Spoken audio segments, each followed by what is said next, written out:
সকলকে আজকের ক্লাসে স্বাগত। তো আজকে আমরা ক্লাস 10-এর যে উদ্ভিদের চলন আছে সেটা সম্বন্ধে পড়বো এবং এটা ক্লাস 10-এর প্রথম ভিডিও হতে চলেছে আমাদের। তোমরা ক্লাস 10-এর জন্য এই দুইটা বই ফলো করতে পারো। আমি তোমাদের আগে বইয়ের কথা বলে দিই। এটা হচ্ছে প্রান্তিক্সের বই আর এটা হচ্ছে তোমাদের সাঁতরা পাবলিকেশনের বই। তো আজকে আমরা কি পড়বো? উদ্ভিদের চলন সম্বন্ধে একদম ডিটেলসে পড়বো। তো চলো আজকের ক্লাসটা আমরা শুরু করি। তো এটা হচ্ছে তোমাদের ফার্স্ট চ্যাপ্টার ক্লাস 10-এর, সেটা হচ্ছে জীবজগতে নিয়ন্ত্রণ ও তার সমন্বয়। তাহলে আমরা কোন চ্যাপ্টার পড়বো? Chapter 1, class 10। এইবার এই চ্যাপ্টারের শুরুতেই কিছু টার্ম পাবা, আমি প্রথমে বলে দিই। এক নম্বর হচ্ছে উদ্দীপক, উদ্দীপক। আর এটা হচ্ছে সংবেদনশীলতা, সংবেদনশীলতা। সংবেদনশীলতা মানে হচ্ছে আমাদের রেসপন্স, মানে সাড়া প্রদানের ক্ষমতাকে। আমরা কোনো জীবকে যদি স্পর্শ করি বা সূর্যের আলো এসে আমরা কি করি? এক জায়গা থেকে সরে যাই। এই সরে যাওয়াটাকে এই বলে কি? সংবেদনশীলতা। আর যে যার প্রভাবে কোনো জীব সাড়া দেয় তাকে আমরা কি বলি? উদ্দীপক। এবার উদ্দীপকের মধ্যে দুই ধরনের আছে, এটা একটু দেখবে। সেটা হচ্ছে অন্তঃস্থ অন্তঃস্থ উদ্দীপক, আর এটা হচ্ছে আমাদের বহিঃস্থ উদ্দীপক। অন্তঃস্থ উদ্দীপক কি কি? খিদা, তারপর আমাদের খিদা, তারপর হচ্ছে তৃষ্ণা, হরমোন। তাহলে হরমোন, ক্ষুধা, তৃষ্ণা, এগুলো কি আমাদের অন্তঃস্থ উদ্দীপক। আর বহিঃস্থ উদ্দীপক হচ্ছে আমাদের কি কি? যেমন আলো, জল ইত্যাদি। ঠিক আছে? এবার আমাদের প্রাণীদের যেমন সাড়া প্রদানের ক্ষমতা আছে, উদ্ভিদেরও কিন্তু সাড়া প্রদানের ক্ষমতা আছে। তো সবার প্রথমে আমরা একটু এবার আমরা উদ্ভিদের চলনের দিকে যাব। এবার এবার একটু জেনে নেই চলন কি আর গমন কি। চলন হচ্ছে এক জায়গায় স্থির থেকে যদি আমি অঙ্গের সঞ্চারণ করি তাহলে আমি চলন বলবো। আর যদি কোনো জীব স্থান পরিবর্তন করে তাকে আমরা কি বলবো? গমন বলবো। তাহলে বেশিরভাগ উদ্ভিদ কি করে? চলন শো করে কিন্তু গমন করে না, কারণ উদ্ভিদ তো এক জায়গায় মূলের সাহায্যে আটকে থাকে, তাই গমনের কোনো মানেই হয় না। কিন্তু কিছু উদ্ভিদ আছে যারা কিন্তু গমন করতে পারে। তা আমরা কি করি? মানুষরা আমরা দুটোই করতে পারি, আমরা চলনও করতে পারি। এই দেখো আমি হাত নড়াচ্ছি, চলন। আবার আমি স্থান পরিবর্তন করলে সেটা হবে কি? গমন। তাহলে একটা গেল যে স্থান চেঞ্জ করতে পারে না, আর গমনে কি? আমাদের স্থান শর্টকাট লিখছি, পরিবর্তন করে। এবার কিছু কিছু উদ্ভিদ যেমন শৈবাল আছে, ভলভক্স, ভলভক্স কিন্তু পুকুরের এক জায়গা থেকে আরেক জায়গায় যায়। তাহলে একটা প্রাণীর নাম লেখো যার মধ্যে একটা উদ্ভিদের নাম লেখো যার মধ্যে আমরা চলন গমন দেখতে পাবো, সেটার উদাহরণ কি? ভলভক্স। আর কিছু প্রাণী যেমন স্পঞ্জ, স্পঞ্জ স্পঞ্জ কিন্তু একটা প্রাণী, কিন্তু সে কিন্তু আমাদের গমন করতে পারে না। তাই এই হচ্ছে এক্সেপশন, যে কিছু প্রাণী আছে যারা কেবলমাত্র চলন করতে পারে কিন্তু গমন করতে পারে না। আর কিছু কিছু উদ্ভিদ আছে যারা আবার কি? গমন করতে পারে। তাই এটা একটা এক্সাম্পল, এটা মনে রাখবে। এটা সাঁতরা পাবলিকেশনের বইয়ে পেয়ে যাবে। নেক্সট আমরা আসি, সেটা হচ্ছে তাহলে চলন সংবেদনশীলতা গেল, চলন গমন সম্বন্ধে আমরা একটু জানলাম। এবার বইয়ের শুরুতে তোমরা দুই ধরনের চলন পাবে, সেটা হচ্ছে লজ্জাবতী যে উদ্ভিদ আছে, লজ্জাবতী উদ্ভিদের মধ্যে আমাদের যে প্রকরণ চলন দেখা যায়, প্রকরণ চলন, বা এর আরেকটা নাম আছে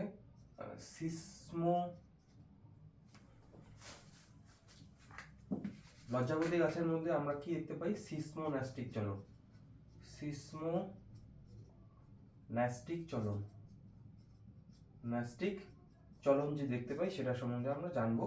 আর হচ্ছে বনচড়াল, বনচারাল যে উদ্ভিদ আছে তার মধ্যেও আমরা প্রকরণ চলন দেখতে পাই।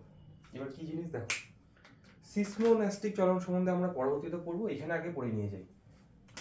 সিসমো কথাটা মানে হচ্ছে স্পর্শ বা টাচ, আর ন্যাস্টিক চলন কি পরে পড়বো আমরা। এবার প্রথমে আমরা একটা জিনিস জেনে রাখি, উদ্ভিদের কোষের মধ্যে, এটা কি কোষ প্রাচীর, এবং কোষ প্রাচীরের ভিতরে কি থাকে? আমাদের কোষপর্দা, কোষপর্দা। এবার উদ্ভিদের কোষের মধ্যে যে জলটা আছে সেটা এই কোষ প্রাচীরকে সবসময় একটা চাপে রাখে। তাহলে উদ্ভিদ কোষের মধ্যে উপস্থিত যে রস সেটা কি করে কোষ প্রাচীরকে সবসময় ঠেলে, যার ফলে কোষটা একদম সম্পূর্ণ স্ফীত অবস্থায় থাকে। এই ধরনের চলন, এই ধরনের চাপটাকে আমরা কি বলবো? রসস্ফীতি চাপ। রসস্ফীতি চাপ। তাহলে রসস্ফীতি চাপ কি? উদ্ভিদ কোষে উপস্থিত রস কোষ প্রাচীরের মধ্যে যে চাপের সৃষ্টি করে তাকে বলবো রসস্ফীতি চাপ। এটা খুব ইম্পর্টেন্ট আমাদের এই প্রকরণ চলন পড়ার জন্য। লজ্জাপতি কি হয়? লজ্জাপতির যদি তুমি এটা মনে করো কাণ্ডটা, কাণ্ডের চারপাশে কি থাকে? আমাদের দ্বিপক্ষল যুক্ত পাতা থাকে। এই পাশে যদি একটা পাতা থাকে, এইদিকে একটা পাতা থাকে। এবার তুমি যদি ভালো করে লক্ষ্য করো, এই লজ্জাপতির যে পত্রবৃন্তটা আছে, পত্রবৃন্তটার পাশে না একটু ফোলা থাকে। আমি তোমাকে দেখাচ্ছি। এটা এরকম, অ্যাকচুয়ালি পাতাটা এরকম দেখতে হয়। এই যে শুরুর অংশটা দেখালাম, এই অংশটা কেমন থাকে? এই পত্রবৃন্তটা একটু ফোলা থাকে। এই ফোলা অংশটার নাম হচ্ছে পালভিনাস। পালভিনাস। এবার একটু ভালো করে বলি, এই পালভিনাসের যে আমাদের কোষের মধ্যে যেমন এটা মনে করো পালভিনাসটা, আর এটা মনে করো কাণ্ডটা, আর এটা মনে করো পাতাটা। এবার লজ্জাপতি স্পর্শ করলে কি হয়? পাতাটা মুদে যায়, মানে নিচে যে নেমে যায় এটাকে ভালোবাসায় বলে মুদে যাওয়া। এবার যখন এই পালভিনাসের কোষের মধ্যে কিছু স্পেশাল টাইপের মোটর কোষ পাওয়া যায়, এগুলোকে আমরা কি বলবো? মোটর কোষ। মোটর কোষ পাওয়া যায়। এবার যখনই তুমি টাচ করবা, এই মোটর কোষগুলো থেকে জল বেরিয়ে যাবে। জল বেরিয়ে কোথায় যায়? আমি এখানে ক্লাস 10 লেভেলের যেগুলো পড়াচ্ছি, ক্লাস 10 লেভেলেরই টপিকগুলো আমি মানে বলবো, আরো বেশি ডিটেলসে যাব না, আদারওয়াইজ একটা বাচ্চার ক্ষেত্রে বোঝা অসুবিধা হবে। এই মোটর কোষ থেকে কি বেরিয়ে যায়? জল বেরিয়ে যায়, এবং এই জলটা কোথায় প্রবেশ করে? পাতার যে কোষগুলো সেখানে প্রবেশ করে। অথবা কোষ থেকে, মোটর কোষগুলো থেকে জল কোথায় যায়? কাণ্ডে যায়। যার ফলে এই কোষগুলো কি হবে? রসস্ফীতি চাপ কমে যাবে। এবার একটা কোষ থেকে যদি আমি জল বের করে দিই, পাতাটা কি চুপসে যাবে? মানে পাতার কোষগুলো কি চুপসে যাবে এই যে পালভিনাসের। যার ফলে আমাদের যেই পাতাটা আগে আমাদের সোজা টান টান ছিল, সেটা এবার কি হবে? নিচের দিকে মুদে যাবে। তার লজ্জাপতির সিস্টোনাস্টিক চালন বুঝলে? যখনই তুমি স্পর্শ করবে, স্পর্শ করলে পালভিনাসের মোটর কোষ থেকে জল বেরিয়ে পাতায় অথবা কাণ্ডে যায়, যার ফলে পালভিনাসের কোষে রসস্ফীতি চাপ কমে যায়, যার ফলে পাতা মুদে যায়। তাহলে আমাদের এই লজ্জাপতির সিস্টোনাস্টিক চলন বললাম। আর এই রসস্ফীতি চাপের প্রভাবে যে উদ্ভিদের চলন দেখা যায় তাকে আমরা বলি প্রকরণ চলন। ঠিক আছে? এবার আমরা আসি বনচারাল। বনচারালকে বলা হয় ড্যান্সিং প্ল্যান্ট। ড্যান্সিং প্ল্যান্ট বা ইন্ডিয়ান টেলিগ্রাফ ট্রি। কেন বলি ড্যান্সিং প্ল্যান্ট? এই বনচারালের মধ্যে বেলপাতার মতো 3টা ফলক দেখা যায়। 2টা ফলক ছোট ছোট হয়, আর উপরের দিকে একটা বৃহৎ আকৃতির ফলক থাকে এরকম। এটা হচ্ছে বনচারালের পাতার ছবি। ঠিক আছে? এবার বনচারালে দিনের বেলায় কি হয়? রাত্রেবেলা পাতাগুলো এরকম ছোট ফলক দুটো সোজাই থাকে, নর্মাল অবস্থায় থাকে, সমান্তরাল। কিন্তু দিনের বেলা এরা ওঠানামা করে, উপরের দিকে উঠে নিচের দিকে নামে, উপরের দিকে উঠে নিচের দিকে নামে। এবার বনচারালের পাতার মধ্যেও আমাদের কি দেখা যায়? এই পালভিনাস দেখা যায়। এখানেও সেম, পালভিনাসের কোষ থেকে আমাদের জল বেরিয়ে যায়। যদি জল বেরিয়ে যায়, এই পাতা দুটো নিচে নেমে আসবে। আবার যখন জল ভরবে বা রসস্ফীতি চাপ বেড়ে যাবে, পাতাগুলো আবার উপরের দিকে উঠবে।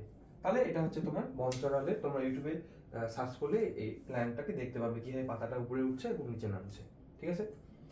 সাতটার বইয়ে আরো 2টো চলন পাবে। তাহলে এইগুলো গেল আমাদের বনচারাল। সাতটার বইয়ে আরো 2টা টার্ম পাবে তোমরা, সেটা হচ্ছে কি বলে দিচ্ছি আমি। রোটেশন চলন, রোটেশন চলন, এবং আরেকটা পাবে সার্কুলেশন চলন। সার্কুলেশন চলন কি? উদ্ভিদের কোষের মধ্যে আমাদের বৃহৎ আকৃতির কতগুলো ভ্যাকুল পাওয়া যায়।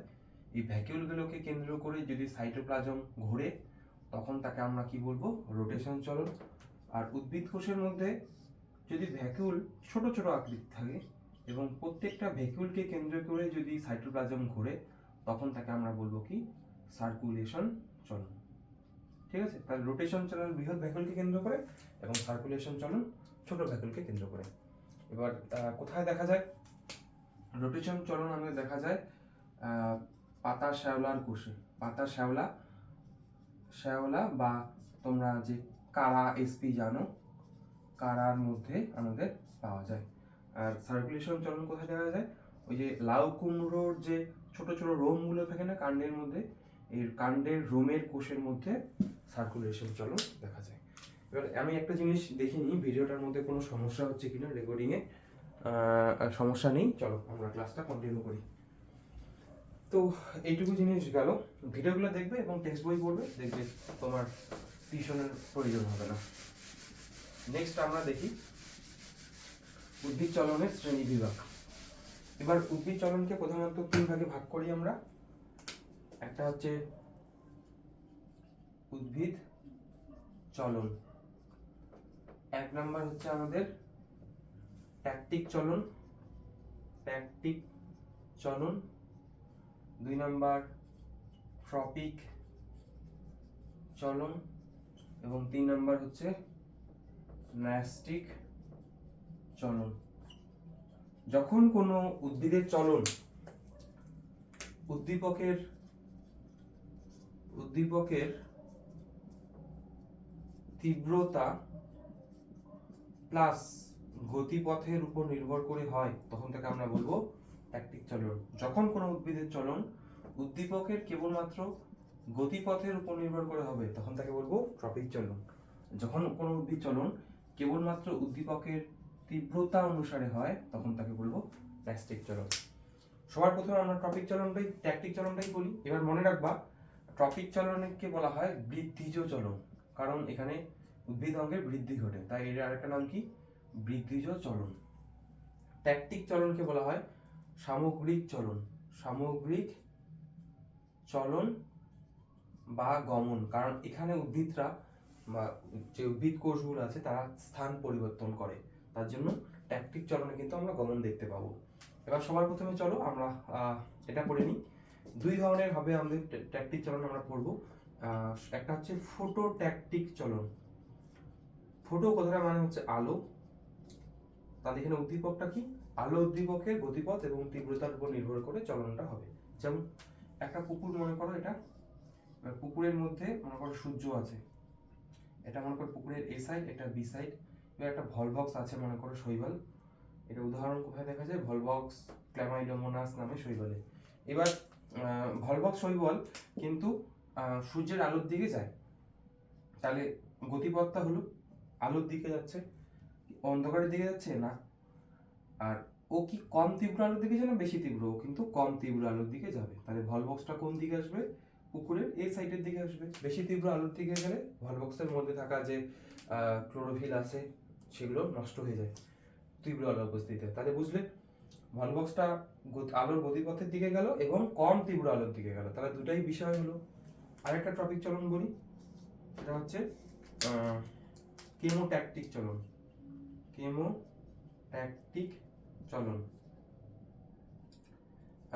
আমাদের ফার্নের যে শুক্রাণু আছে, এই ডিম্বাণু থেকে কিছু অ্যাসিড বের হয়, এগুলোকে বলি ম্যালিক অ্যাসিড। এবার এই ফার্নের শুক্রাণুগুলো ম্যালিক অ্যাসিডের দিকে গমন করে, তাহলে গতিপথ হলো ওকে ম্যালিক অ্যাসিড যেদিকে নিয়ে সেদিকে যায় না, ম্যালিক অ্যাসিডের দিকে যায়। এবার কোন দিকে যায়? যেদিকে তীব্র ম্যালিক অ্যাসিড সেদিকে যায়, যেদিকে কম ম্যালিক অ্যাসিড ফার্নের শুক্রাণু সেই দিকে যায় না। আরেকটা দিক, মসের যে শুক্রাণু আছে সুক্রোজের দিকে যায়, তাহলে এটা মনে করো সুক্রোজ। এবার কোন দিকে যাবে? যেদিকে সুক্রোজ আছে। এবার কম তীব্র সুক্রোজের দিকে যাবে না বেশি তীব্র সুক্রোজের দিকে যাবে? ও যেদিকে বেশি তীব্র সুক্রোজ আছে সেই দিকে যায়। তাহলে এটা গেল তোমাদের ট্যাকটিক চলন। একটু স্পিডে বলছি, ভিডিওগুলো ভালো করে দেখবে তাহলেই হয়ে যাবে। যদি অসুবিধা হয় একবার রিভার্স করে দেখবে, বই পড়বে, কিছু হবে না, কোনো সমস্যা নেই। এরপর আমরা কি করবো? ট্রপিক চলনও আমরা তিন ধরনের পড়বো। একটা হচ্ছে ফোটোট্রপিক। ফোটো মানে কি বললাম? আলো। তুমি একটা গাছকে রাখো জানলার পাশে এবং জানলা দিয়ে যদি আলো আসে সূর্যের, গাছটা দেখবে বেঁকে ও সূর্যের আলোর দিকে যাবে, তাই তো? তাহলে আলো উদ্দীপকের গতিপথের দিকে গেল, যখন উদ্ভিদের চলন হলো তখন তাকে বলবো ফটোট্রপিক। এবার এখানে গাছের কোন অংশটা আলোর দিকে আছে? কাণ্ডটা, তার জন্য কাণ্ডটাকে বলবো পজিটিভ ফটোট্রপিক বা অনুকূল ফটোট্রপিক। আর এখানে মূলটা আলোর বিপরীত দিকে যাচ্ছে, তার জন্য মূলটাকে বলবো নেগেটিভ ফটোট্রপিক। ঠিক আছে, গেল এটা। 2 নম্বর হচ্ছে হাইড্রোট্রপিক। হাইড্রোট্রপিক, হাইড্রো মানে হচ্ছে জল। এবার একটা গাছ যদি তুমি মাটিতে রাখো, এটা মনে করো গাছের কাণ্ডটা, আর গাছের মূলটা হচ্ছে নিচের দিকে। এবার গাছের কোন অংশটা আলোর দিকে যায়, সরি জলের দিকে যায়? মূলটা যায়। তার মানে মূলটা এখানে কি শুরু করবে? পজিটিভ হাইড্রোট্রপিক, আর কাণ্ডটা হচ্ছে নেগেটিভ হাইড্রোট্রপিক। এর আরেকটা উদাহরণ আছে, তাই নেক্সট হচ্ছে জিওট্রপিক। জিওট্রপিক, জিও মানে হচ্ছে অভিকর্ষ বল। এবার অভিকর্ষ বল কোন দিকে ক্রিয়া করে? নিচের দিকে। কোন অংশটা আমাদের মাটির নিচে দেয়? একটা গাছের কোন অংশটা মাটির দিকে যায়? মূলটা। তার মানে পজিটিভ জিওট্রপিককে মূল, আর নেগেটিভ জিওট্রপিককে কাণ্ডটা। ঠিক আছে। এবার কিছু কিছু উদ্ভিদ আছে, যেমন সুন্দরী গাছের শ্বাসমূল, সেটা কিন্তু আবার কোন দিকে যায়? অভিকর্ষের বিপরীত দিকে গ্রো হয় না সুন্দরী গাছের শ্বাসমূল? তাহলে একমাত্র সুন্দরী গাছের শ্বাসমূল হচ্ছে নেগেটিভ জিওট্রপিক চলন যেখানে দেখা যায়। এছাড়া গাছের যে পাতা আছে, একটা গাছ তার যে পাতা আছে সে না অভিকর্ষের দিকে যায়, না অভিকর্ষের বিপরীত দিকে যায়। বা তোমরা যদি আলোর কথা বলো, কাণ্ডটা হচ্ছে কি পজিটিভ ফটোট্রপিক, আর নেগেটিভ হচ্ছে মূলটা। পাতা কিন্তু তির্যকভাবে, মানে তির্যক আলোকবর্তী চলন দেখায় কে? পাতা, ও কোনাকুনি বৃদ্ধি পায় তার জন্য। এই হচ্ছে তোমাদের স্ট্যাটিক চলন এবং ট্রপিক চলন। এরপর আমাদের আছে কি ন্যাস্টিক চলন। ন্যাস্টিক চলন কি? কেবলমাত্র যখন উদ্ভিদের মানে উদ্ভিদের চলন যখন তীব্রতার উপর নির্ভর করে হবে। 1 নম্বর এখানেও আছে। 1 নম্বর কি? ফটোন্যাস্টিক।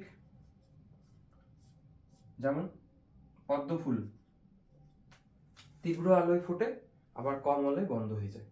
তার মানে এখানে কি আলো উদ্দীপকের প্রভাবে যখন কোন উদ্ভিদের এই যে ফুলটা ফুটছে, এটাই তো চলন। তাহলে পদ্ম ফুল হচ্ছে আমাদের কি পজিটিভ ফটোট্রপিক। তাহলে পদ্ম কেমন? Positive photonastic, sorry. আর সন্ধ্যা মালতী নাম শুনছো? সন্ধ্যা মালতী ফুল দেখবা 4টার পর ফোটে। তাহলে আলোর অনুপস্থিতিতে, মানে যখন কম তীব্র আলো থাকবে তখন সন্ধ্যা মালতী ফুটবে। তার জন্য সন্ধ্যা মালতী কি বলবো? Negative photonastic. পজিটিভ পদ্ম, কারণ আলোর জন্য ফুটছে। সন্ধ্যা মালতী কেন নেগেটিভ? কারণ উদ্দীপকটার অভাবে যখন আমাদের ফুলটা ফুটবে তখন বলবো আমরা নেগেটিভ ফটোন্যাস্টিক। এরপর আছে আরো 2 নম্বর কি বলবো আমরা? সিসমোন্যাস্টিক। ভিডিওর শুরুতেই বলে দিয়েছি লজ্জাবতীর মধ্যে, এটা তোমরা দেখে নিও সিসমোন্যাস্টিক। চলো এরপর আছে আমাদের থার্মোন্যাস্টিক। তোমরা একটা ফুল নাম শুনেছো, গুগলে সার্চ করে নিও, টিউলিপ। এই টিউলিপ ফুলের পাপড়ি থার্মো মানে হচ্ছে উষ্ণতা, বেশি উষ্ণতায় ফুটে বা কম উষ্ণতায় বন্ধ হয়ে যায়, তার জন্য এটাকে বলবো থার্মোন্যাস্টিক। আর লাস্ট হচ্ছে আমাদের কেমোন্যাস্টিক। কেমো মানে হচ্ছে রাসায়নিক পদার্থ। তোমরা সূর্য শিশির নাম শুনছো? সূর্য শিশির, এইবার বানানটা ভুলে গেল, দেখে নিও একটু। সূর্য শিশির হচ্ছে পতঙ্গভুক উদ্ভিদ। যখনই কোনো পতঙ্গ এসে সূর্য শিশিরের মধ্যে পড়ে, ওই পতঙ্গের পায়ে থাকা যে প্রোটিন, সেটার প্রভাবে আমাদের সূর্য শিশির ফুলটা কি হয়ে যায়? বন্ধ হয়ে যায়। বা কলসপত্রী, কোনো পতঙ্গ যখন কলসপত্রী উদ্ভিদের মধ্যে পড়ে তখনই কলসের যে ঢাকনাটা বন্ধ হয়ে যায়। এই যে পতঙ্গের পায়ে থাকা প্রোটিন একটা রাসায়নিক পদার্থের প্রভাবে যখন উদ্ভিদের চলন হবে তখন তাকে আমরা বলবো কেমোন্যাস্টিক চলন। তো এই ছিল উদ্ভিদের চলন। তোমরা পার্থক্যটা অবশ্যই পড়বে। পরবর্তী ক্লাসে আমরা উদ্ভিদ হরমোন যখন বাড়াবো তখন আমরা এই ট্রপিক চলনটার উপর ডিটেলসে পড়বো। তো এই ছিল ভিডিও। তোমরা এই চ্যানেলে ক্লাস 10-এর রেগুলার ভিডিও পাবে, একদম বই ধরে ধরে। বারবার বলছি, বই টেক্সট বই না পড়লে কিন্তু কিচ্ছু হবে না। ওই নোট বা কোনো কিছু পড়ার দরকার নেই, শুধু এই 2টা বই। যদি বই কেনার টাকা না থাকে 2টা, তাহলে একটা কিনবে। আর যদি 2টা কেনার থাকে তাহলে 2টা পড়বে। তাহলে তোমরা আজকে কি কি পড়লে? তোমাদের আমি পড়ালাম হচ্ছে এই পর্যন্ত। 1 সেকেন্ড দাঁড়াও, এটা 9ম শ্রেণীর বই। দশম শ্রেণীর বইটা আমার ছিল, এই তো পেয়েছি। এটা হচ্ছে তোমাদের দশম শ্রেণীর প্রান্তিকের বই। এগুলো নট ফর সেল, কারণ এগুলো আমাকে ওই যে পাবলিকেশন থেকে দিয়ে গেছে। তো সেলের এই যে তোমরা পড়লে পেজ নাম্বার 6 পর্যন্ত তোমাদের আমি পড়ালাম, এই পর্যন্ত। ঠিক আছে, তোমরা এবার ভালো করে পড়বে। অসুবিধা হলে আমাকে কমেন্ট করে জানাবে, আমি রিপ্লাই দেওয়ার চেষ্টা করবো। Thank you.